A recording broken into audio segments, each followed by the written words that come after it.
बिस्मिल्लाहिर्रहमानिर्रहीम। अज़ीज़ तुलबा, हम आज एक नया चैप्टर शुरू करने लगे हैं और हमारे चैप्टर का नाम है लेटेस्ट वाइब्रेशंस। आज की डिस्कशन में हम लेटेस्ट वाइब्रेशन का इंट्रोडक्शन करेंगे कि लेटेस्ट वाइब्रेशन से हमारी क्या मुराद है, और इसी तरह हम एक एग्जांपल लेंगे one dimensional monoatomic chain of atoms की, और उसमें लेटेस्ट वाइब्रेशंस को स्टडी करेंगे। तो सबसे पहले इंट्रोडक्शन की तरफ आते हैं कि लेटेस्ट वाइब्रेशंस क्या होती हैं।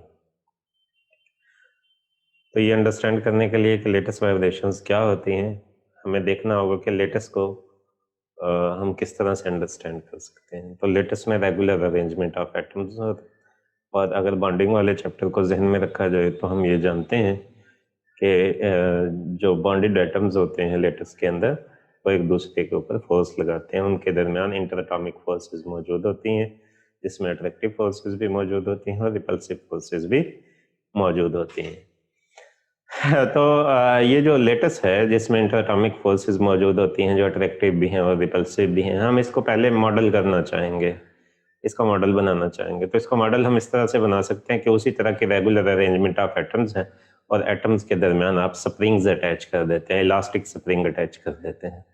ठीक है। सो स्प्रिंग की भी यही प्रॉपर्टी है कि जब आप उसको पुल करते हैं तो वो अंदर की तरफ फोर्स लगाता है, जब आप उसको पुश करते हैं तो वो बाहर की तरफ जो है वो फोर्स लगाता है। तो बिल्कुल अट्रैक्टिव फोर्स भी अब स्प्रिंग प्रोवाइड करेगा, और रिपल्सिव फोर्स भी आपको जो है वो स्प्रिंग प्रोवाइड कर सकता है। ठीक है। सो लेटेस्ट में be regarded as a regular arrangement of atoms joined together by elastic spring. ठीक है। सो ये एक मॉडल बनाया है हमने लेटेस्ट का। रियल में स्प्रिंग की जगह पे इंटरएटॉमिक फोर्सेस मौजूद होती हैं। ठीक है। अगर आप टू डायमेंशनल लेटेस्ट की एग्जांपल लें, इस मॉडल की एग्जांपल लें, for two dimensional atoms are shared with all other atoms. क्योंकि सारे एटम्स को आपने क्या कंसिडर किया है कि वो स्प्रिंग के जरिए एक दूसरे के साथ अटैच हैं। सो सारे एटम्स एक दूसरे के साथ कपल्ड होते हैं, बाउंड होते हैं, हर एक का दूसरे के ऊपर जो है वो इफेक्ट होता है, जितना भी आप लेटेस्ट जो है वो कंसिडर करते हैं। ठीक है। लेटेस्ट की वाइब्रेशन दो तरह की हो सकती है हमारे पास। एक ये है कि इंटरनल एनर्जी की वजह से, जैसे थर्मली आपने हीट ट्रांसफर की, या रूम टेम्परेचर पे आप लेटेस्ट को देख रहे हैं, तो वो उसकी फ्री वाइब्रेशन है, खुद ब खुद जो है उसके एटम्स वाइब्रेट करते हैं। ठीक है। तो वो नॉर्मल मोड ऑफ वाइब्रेशन कहलाता है, और ये उसकी इंटरनल एनर्जी की वजह से होता है। ठीक है। दूसरा जो केस है वो हमारे पास है फोर्स्ड वाइब्रेशन। आपने कोई एक्सटर्नल फोर्स है, कोई डायनामिक एक्सटर्नल फोर्स अप्लाई की है जो लेटेस्ट को कंपेल करती है कि वो वाइब्रेट करे। ठीक है। सो दो तरह के हैं, एक नॉर्मल मोड ऑफ वाइब्रेशन है, दूसरा फोर्स्ड मोड ऑफ वाइब्रेशन है। ठीक है। सो जो फोर्स आप प्रोवाइड करते हैं वो मैकेनिकल फोर्स भी हो सकती है, मैकेनिकली आप पुश करते हैं। ठीक है। या इलेक्ट्रोमैग्नेटिक फोर्स भी हो सकती है, इलेक्ट्रोमैग्नेटिक एनर्जी आप प्रोवाइड करते हैं। ठीक है। मैकेनिकल में जिस तरह आप मीडियम से साउंड वेव्स को प्रोपेगेट करवाते हैं। ठीक है। So through the vibration, latest vibration जो है वो प्रोपेगेट करती है किसी भी मीडियम में साउंड एक जगह से दूसरी जगह तक। ठीक है।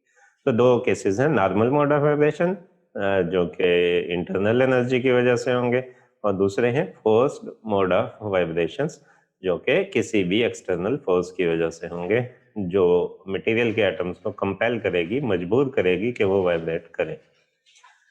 सो जो इंटरनल एनर्जी की वजह से मैं उसको अगर सेल्फ वाइब्रेशन कह लूँ, तो ये हमें मटेरियल की थर्मल प्रॉपर्टीज के बारे में, सॉलिड की थर्मल प्रॉपर्टीज के बारे में, सच एज स्पेसिफिक हीट के बारे में इंफॉर्मेशन देगा, थर्मल कंडक्टिविटी के बारे में जो है वो भी इंफॉर्मेशन देगा। सो मटेरियल की जो थर्मल कंडक्टिविटी है या स्पेसिफिक हीट है, इसका इलेक्ट्रॉन्स के साथ साथ लेटेस्ट के वाइब्रेशन से भी गहरा ताल्लुक है। तो जब हम इनकी कैलकुलेशन करते हैं तो उसमें लेटेस्ट वाइब्रेशनल एनर्जी का पार्ट अलग से होता है, और इलेक्ट्रॉनिक स्पेसिफिक हीट अलग से होती है। इसी तरह थर्मल कंडक्टिविटी के केस में भी ऐसा ही है। ठीक है। जो फोर्स्ड वाइब्रेशंस हैं, ये आपको अकॉस्टिकल प्रॉपर्टीज मटेरियल की कि किस तरह डिफरेंट वेव जब पास करती हैं तो मटेरियल बिहेव करता है। कुछ ऑप्टिकल प्रॉपर्टीज सॉलिड की जो है उनके बारे में भी इंफॉर्मेशन देती है। ठीक है, सो हमारे कोर्स में नॉर्मल मोड ऑफ वाइब्रेशन और उससे रिलेटेड प्रॉपर्टीज की डिस्कशन जो है वो शामिल है। इंशाल्लाह हम उसको स्टडी भी करेंगे। फोर्स्ड जो है वो beyond the scope of our subject है। सो अगर किसी को इंटरेस्ट हो तो वो अपने तौर पे जो है वो उसे स्टडी कर भी सकता है। अब हम बात करते हैं कि एनर्जी किस तरह ट्रांसफर होती है जब कोई लेटेस्ट वाइब्रेट करता है। तो हम आमतौर पर कहते हैं कि इलास्टिक वेव होती है जो एटम्स एक दूसरे को जो है वो ट्रांसफर करते हैं अपनी वाइब्रेशनल एनर्जी, आप उसे समटाइम साउंड वेव भी कह देते हैं। लेकिन अगर क्वांटम मैकेनिकली देखें तो हम देखते हैं कि लेटेस्ट वाइब्रेशन जो है वो क्वांटाइज्ड होती हैं। ठीक है, और जो लेटेस्ट वाइब्रेशनल एनर्जी का क्वांटा है हम उसे फोनान कहते हैं, फोनान। ठीक है, जस्ट लाइक फोटान। ठीक है, फोटान ऑप्टिकल जो आपके पास लाइट है उसका क्वांटा उसे आप कहते हैं फोटान। लेटेस्ट वाइब्रेशनल एनर्जी का जो क्वांटा है आप उसे फोनान कहते हैं। फोटान की तरह फोनान भी बोजान है। ठीक है, इसकी एनर्जी कंजर्व नहीं होती, इसको क्रिएट भी किया जा सकता है या डिस्ट्रॉय भी हो सकता है, नॉन कंजर्वेटिव एनर्जी है। ठीक है, जो मैकेनिकल वाइब्रेशन में चेंज हो जाएगी या मैकेनिकल वाइब्रेशन जो है वो फोनान्स की फॉर्म में आपको मिल सकते हैं। ठीक है, तो ये बेसिक कंसेप्ट था लेटेस्ट वाइब्रेशंस का। और किसी भी फोनान की एनर्जी आप E is equal to H nu, चूंकि क्वांटा ऑफ एनर्जी है, बिल्कुल उसी तरह से जो है वो कैलकुलेट कर सकते हैं। इस तरह आप फोटान की एनर्जी को कैलकुलेट करते हैं। So phonon is very similar to that of photon. बस फर्क क्या है कि वो लाइट का क्वांटा है और फोनान जो है ये वाइब्रेशनल एनर्जी का क्वांटा है, इलास्टिक वेव का क्वांटा है। ठीक है, सो यहाँ से आप इस रिजल्ट पे पहुंचते हैं कि लेटेस्ट वाइब्रेशंस जो हैं वो क्वांटाइज्ड होती हैं। ठीक है, आगे चलते हैं जी। ये आपके पास वो मॉडल है कि अगर आप जो है वो एटम्स को स्प्रिंग्स के साथ एक दूसरे के साथ जो है वो अटैच कर देते हैं, 2 डायमेंशनल केस है। अगर इसकी सिर्फ 1 डायमेंशन ले तो वो चेन ऑफ एटम्स हो जाएगी। ये 2 डायमेंशन है तो प्लेन में लेटेस्ट मौजूद है। और अगर आपके पास 3 डायमेंशन हो तो फिर वो फ्लैट क्यूब्स हैं। क्यूब के सारे जो एजेस हैं उनको आप स्प्रिंग से इंटरचेंज कर देंगे तो आपके पास जो है वो क्यूबिकल सिस्टम का मॉडल बन जाएगा। ठीक है, सो प्लेन और स्पेस में तो डिस्कशन बहुत मुश्किल है, क्योंकि जब आप कैलकुलेशन करते हैं लेटेस्ट वाइब्रेशंस को अंडरस्टैंड करने की तो काफ़ी कॉम्प्लेक्स कैलकुलेशंस होती हैं। इलास्टिक इनकी जो वेव है उसकी derivation, dispersion relation, frequency, wave vector का रिलेशनशिप आपने फाइंड आउट करना होता है। सो फॉर अंडरस्टैंडिंग हम quantitatively 1 dimensional chain of atom को डिस्कस करेंगे और फिर उससे हासिल जो रिजल्ट होंगे हम उसको जनरलाइज करके जो है वो 2 और 3 डायमेंशन में भी जो है वो डिस्कस कर सकते होंगे। सो अब हम देखने लगे हैं latest vibration in 1 dimensional monoatomic latest. So 1 dimensional latest है, चेन ऑफ एटम है, और मोनोएटॉमिक इसलिए कहा कि उसमें सारे एटम्स जो हैं वो एक ही जैसे नेचर के हैं, एक ही जैसी स्पेशी है उनकी, मॉलिक्यूल टाइप नहीं है जिसमें 2 डिफरेंट एटम्स मौजूद हों। ठीक है, so monoatomic chain of atom है। सो क्या चीज़ है जी monoatomic chain of atom? Series of atoms हैं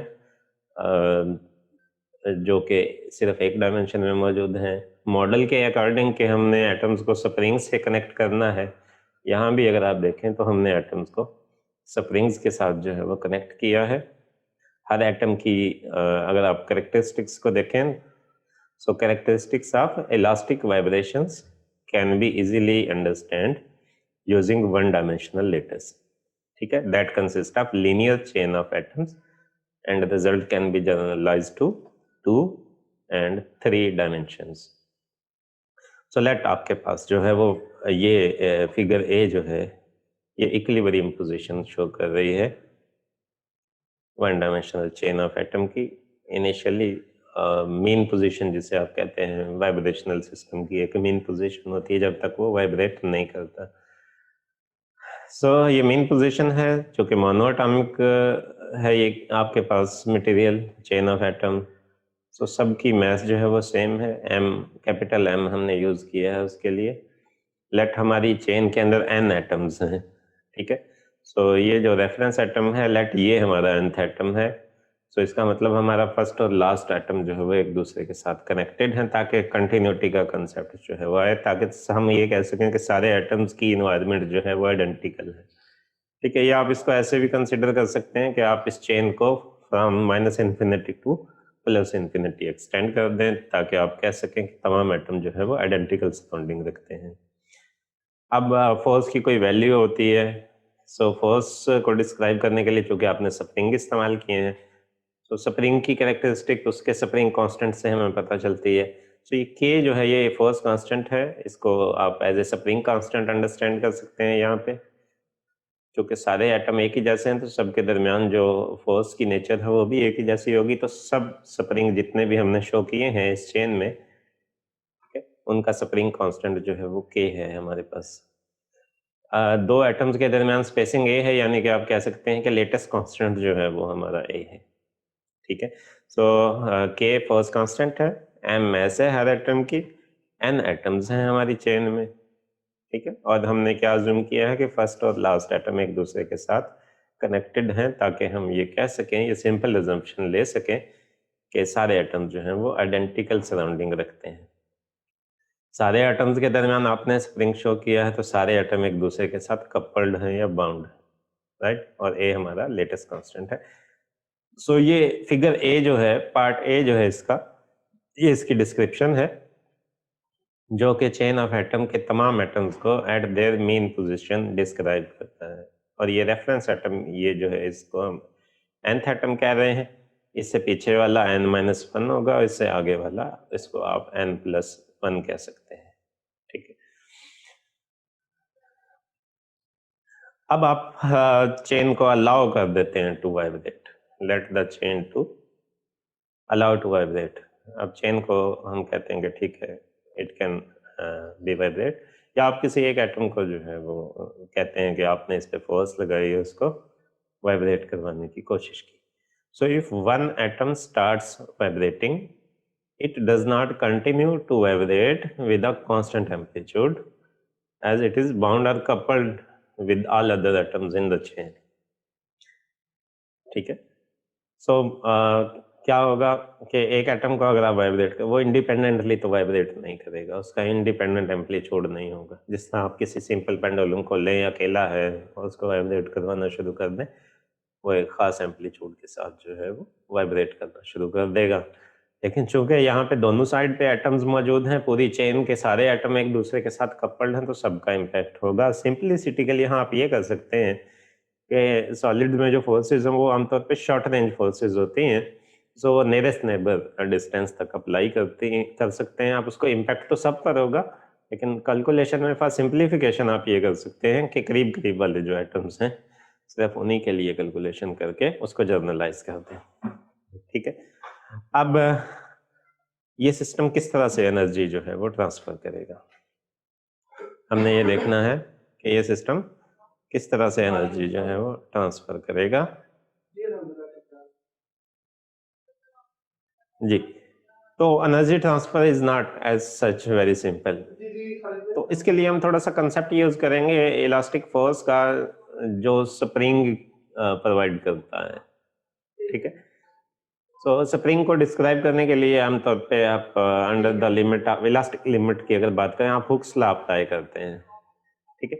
हम तीन एटम्स को एज ए रेफरेंस कंसीडर करेंगे, n+1 on the right of n and n-1 on the left of n, ठीक है। Well defined name, central n+1 जो उसके राइट पे मौजूद है, और n-1 जो उसके लेफ्ट पे मौजूद है, ठीक है।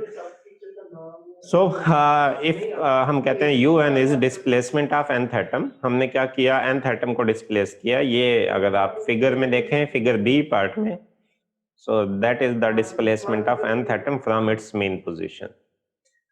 इसको आपने इस साइड पे जो है वो डिस्प्लेस किया है, यहाँ लेके आए, जिसकी वजह से ये स्प्रिंग कंप्रेस होगा और ये स्प्रिंग जो है ये एक्सटेंड होगा, राइट। एक स्प्रिंग जो है हमारा कंप्रेस हुआ, दूसरा स्प्रिंग हमारा एक्सटेंड होगा। सो इन दैट केस आप देखेंगे कि ये एटम जो है, चूंकि ये इधर से इसकी फोर्स को जो है वो अपोज करेगा, सो ये displacement U N plus one जो है ये रिलेटिवली कम है, और ये displacement U N minus one ये रिलेटिवली ज्यादा है, ठीक है। ये सारी कैलकुलेशन आप हुक्स लॉ के अकॉर्डिंग ही करेंगे। सो चूंकि ये कपल्ड है n प्लस वन से और n माइनस वन से, जो हमारा nth एटम है, तो इसके ऊपर जो फोर्स लगेगी हम दोनों की तरफ से देखेंगे, n प्लस वन की तरफ से कितनी है, n माइनस वन की तरफ से कितनी है, नेट डिस्प्लेसमेंट किस डायरेक्शन में है। तो जिस डायरेक्शन में वो डिस्प्लेस हुआ है उस डायरेक्शन की फोर्स में से दूसरी फोर्स को माइनस करके नेट फोर्स इसके ऊपर इस टाइम कितनी होगी उसको डिस्क्राइब कर सकते हैं। ये simple Hooke's law classical like approach है जिसको हम यूज कर रहे हैं। सो हुक्स लॉ क्या कहता है, F इज इक्वल टू के एक्स, ठीक है। तो दो तरह की फोर्स है, ये K U N minus U N minus one, ये एक्स निकालना चाहते हैं आप, ठीक है। टू द लेफ्ट, लेफ्ट वाले स्प्रिंग की वजह से यू एन माइनस वन, इसकी वजह से अगर आप बात करें ये उसको खींचता है, ठीक है। सो यू एन ये कितना है, minus U N minus one, ये कितना डिस्प्लेस हुआ, तो net displacement with respect to U N minus one आएगा आपके पास, to the left from the spring on the left. ये फोर्स लेफ्ट साइड पे लग रही है लेफ्ट वाले एटम की वजह से, K U N minus U N minus one, ठीक है। और n प्लस वन की वजह से अगर आप देखें तो के वो पुश करता है, इसको रोकता है अपनी तरफ आने से, इस वजह से वहां कंप्रेशन है, ठीक है। तो इसीलिए हम कहते हैं कि इलास्टिक वेव या साउंड वेव लाइक जो एनर्जी ट्रांसफर होता है, क्योंकि जिस साउंड वेव कंप्रेशन और रेयरफेक्शन की फॉर्म में जो है प्रोपेगेट करती है, ये स्प्रिंग्स को भी अगर आप देखें कंप्रेशन और रेयरफेक्शन की फॉर्म में जो है वो आपको नजर आएंगे, ठीक है। सो ये होगा K U N plus one minus U N to the right, ठीक है। राइट पे कौन सा एटम है, एन प्लस वन एटम मौजूद है, सो ये राइट पे फोर्स उसके ऊपर मौजूद है, ठीक है। अब नेट डिस्प्लेसमेंट राइट की तरफ है, सो एफ एन जो है वो आपके पास आप निकालना चाहते हैं। सो ये फोर्स आपके पास है राइट वाली, और ये लेफ्ट वाला वाला आपका एक्स है, के आपने कॉमन ले लिया क्योंकि दोनों में मौजूद था। के यहाँ पे क्या है, स्प्रिंग कांस्टेंट है, ये बात हमने जहन में रखनी है। इसको आप सिंप्लीफाई कर लें, अगर आप ब्रैकेट को रिमूव करते हैं तो ये भी माइनस यू एन है, ये भी माइनस यू एन है, सो सेंट्रल टर्म आपकी हो जाएगी माइनस टू यू एन, और फोर्स को आप जो है वो second law of motion, so force Newton के सेकंड लॉ के अकॉर्डिंग जो आपके पास, इसको आप लिख सकते हैं एम ए, और ए एक्सेलरेशन जो है उसको आप लिख सकते हैं डी स्केयर एक्स और डी टी स्केयर। तो हमारे पास यहाँ पे एक्स जो है वो यू एन है, जिस एटम की हम बात कर रहे हैं जिस पे फोर्स लग रही है उसका डिस्प्लेसमेंट जो है वो यू एन है, ठीक है। So D square U N by D T square, ठीक है। आप जानते हैं ना कि डिस्प्लेसमेंट की का जो डेरिवेटिव है वो आपको वेलोसिटी देता है, और वेलोसिटी का जो या डिस्प्लेसमेंट का सेकंड डेरिवेटिव जो है वो आपको एक्सेलरेशन देता है। सो ये लेफ्ट हैंड साइड जो है इक्वेशन की, that is simply M A M D square U N over D T square is equal to this K U N plus one minus two U N minus U N minus one, ठीक है। इस equation को अगर आप देखें तो ये second order differential equation है, ठीक है। इस इक्वेशन को आप बिल्कुल उसी तरह सॉल्व करेंगे जिस तरह हम किसी डिफरेंशियल इक्वेशन को सॉल्व करते हैं, ठीक है। सो पूरा सोल्यूशन हमारे उसमें स्कोप में नहीं है, हम उसको नहीं कर सकते हैं, simple second order differential equation है, ठीक है। लेकिन हम मेन कंसेप्ट पे थोड़ा सा फोकस करते हैं। तो ये आपके पास जो है इस टाइप का सोल्यूशन बनेगा, U N is equal to A exponential iota N K A minus omega T, ठीक। ये जिस तरह कोई भी प्लेन वेव होती है उस टाइप का जो है वो आपके पास सोल्यूशन आया है। इसमें कुछ चीज़ें हैं, आप देखिएगा एन तो आपका एटम का नंबर है, नंबर ऑफ एटम्स जो आपके पास है, के यहाँ पे वेव वेक्टर है, ठीक है। वेव वेक्टर जो वेव की डायरेक्शन ऑफ प्रोपगेशन को शो करता है। उसकी मैग्नीट्यूड वेव नंबर के बराबर होती है। ओमेगा एंगुलर फ्रीक्वेंसी है और टी जो है वो टाइम है। ठीक है, सो ये सोल्यूशन आया है आपके पास। अगर ये इक्वेशन जो है ये सोल्यूशन है इस डिफरेंशियल इक्वेशन की, सो हम कह सकते हैं कि ये उसको सेटिस्फाई भी करेगा। सो अगर ये उसको सेटिस्फाई करेगा तो फिर हम इसको जो है वो अपनी डिफरेंशियल इक्वेशन में पुट कर सकते हैं। सो अगर हम इसको अपने डिफरेंशियल इक्वेशन में पुट कर दें, ठीक है, यहाँ पे इसको डबल डेरिवेटिव लेके जो है वो पुट कर दें, यू एन से आप यू एन प्लस वन भी निकाल सकते हैं, N is replaced by N minus one, और जब आप एन को एन प्लस वन से रिप्लेस कर दें, ठीक है, तो डिफरेंट आपके पास यू एन भी आ जाएगा, यू एन प्लस वन भी आ जाएगा, यू एन माइनस वन भी आ जाएगा। ठीक है, इसका डबल डेरिवेटिव लेके आप इसको लेफ्ट साइड पे पुट कर दें यू एन को विद रेस्पेक्ट टू टाइम। ठीक है, सो इसको आप सिंप्लीफाई करेंगे तो कुछ इस किस्म की इक्वेशन आएगी। थोड़ी सी मैथमेटिक्स है, आप इसको खुद से ट्राई कीजिएगा, सिंपल है लेकिन आप आसानी से कर लेंगे इसे। Minus omega square M U N is equal to K exponential iota K minus two plus exponential minus iota K into U N. ठीक है, यहाँ पे हमने ये आइडेंटिटी यूज की है, एक्सपोनेंशियल आयोटा के ए प्लस एक्सपोनेंशियल माइनस आयोटा के ए is equal to 2 cos K A. ठीक है, सो ये बन गया आपके पास के into 2 cos K A minus two, तो 2 को भी आपने कॉमन निकाल लिया, so minus omega square M is equal to 2 K into cos K A minus one. ठीक है, सो बेसिकली आपने क्या किया है, ये जो सोल्यूशन हमने निकाला था इस सोल्यूशन को ओरिजिनल इक्वेशन में पुट किया है। ठीक है, उसे आपने इसका डबल डेरिवेटिव लिया, लेफ्ट साइड में पुट कर दिया, राइट, और उसके साथ साथ आपने क्या किया, आपने उससे यू एन प्लस वन की वैल्यू भी निकाल ली।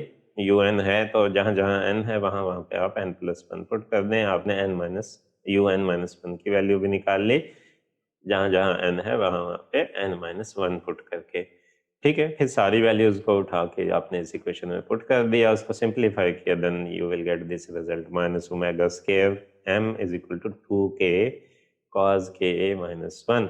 बस यहाँ एक पॉइंट को आपने जहन में रखना, मैथमेटिकल पॉइंट है, इसको आपने जहन में रखना है कि के कैपिटल में भी आप यूज कर रहे हैं और के स्मॉल लेटर में भी आप यूज कर रहे हैं। जो कैपिटल के है ये फोर्स कांस्टेंट है या स्प्रिंग कांस्टेंट के तौर पे ले रहे हैं, और स्मॉलर के जो है ये आपका वेव वेक्टर है। ठीक है, जो इलास्टिक वेव की डायरेक्शन ऑफ प्रोपगेशन को शो करता है। ठीक है, इसको फर्दर आप सिंप्लीफाई करना चाहते हैं तो ये आपके पास रिलेशनशिप था cos के ए। यहाँ पे हमने बेसिकली हाफ एंगल फार्मूला लगाया है। हाफ एंगल फार्मूला आपका होता है sine K A divided by 2 is equal to 1 minus cos K A divided by 2 square root के बराबर। तो आपने पहले स्क्वायर ले लिया, फिर जो है वो 2 से मल्टीप्लाई कर दिया, ठीक है, और फिर साइन जो है वो एडजस्ट कर दिए, तो cos के ए की वैल्यू बन जाएगी आपके पास 1 minus two sine square theta by two. ठीक है, cos theta is equal to 1 minus two sine square theta by two, half angle formula कहते हैं हम इसे।